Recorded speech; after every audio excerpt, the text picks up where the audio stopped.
from high school to Chicago, Omaha to Chicago, to the School of the Art Institute.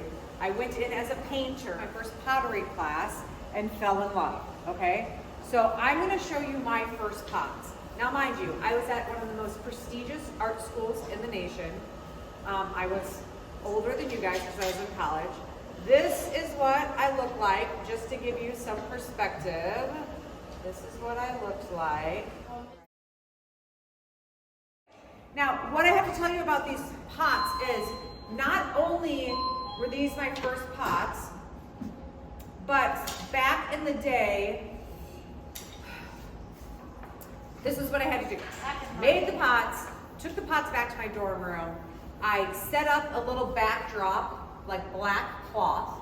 I had to walk to Walgreens, because you're in Chicago, you don't have a car. Walk to Walgreens. I had to buy film for my camera.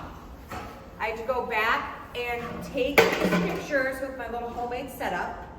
And then I had to take the film and walk back to Walgreens, get the film developed, wait for a week to get the film developed, right? Go back, pick up my pictures.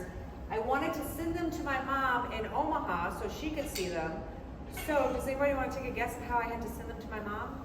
Put them in an envelope. With an envelope. So I had to buy envelopes, and you know what you have to put on an envelope? And so I have set up my display. I have taken pictures of my first pots. And these probably aren't my very first pots, but I'm telling you, a lot of these pots, I would not even let you guys I would not let you fire. This pot right here, this right here, it was about this big. I was not a very good potter.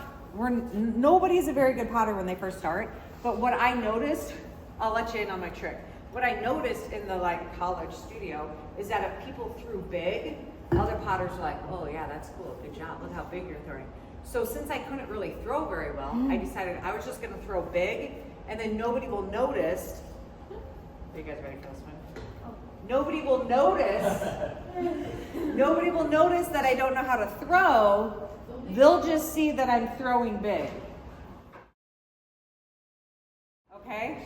So that was my trick. And so these, you know, when we're beginning big, this is big, right? When you're first beginning. So I did get better. I started making some cups, whereas trimming the feet. Look at this rim. The rim totally ripped off. Did I fire it? I sure did. Did I take it home and take a picture of it, get the film developed, put it in a envelope and a stamp and mail it to my mom? I just think my mom was probably like sitting in her chair, opening up the mail, looking at these going, what? I'm spending all this money on her education. This is what she was thinking. This was one of my first teapots. Oh, also, look at the picture.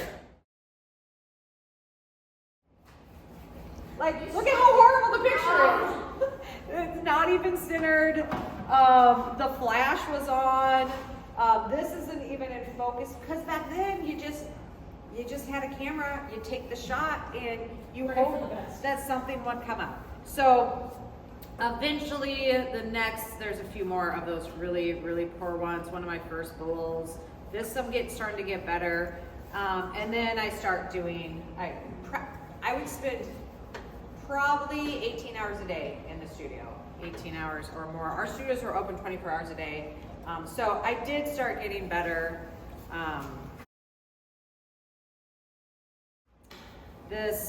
of my first loaded forms. I'm still not throwing straight. So you guys today, 2 weeks in, are already throwing better than I did when I was older than you in college.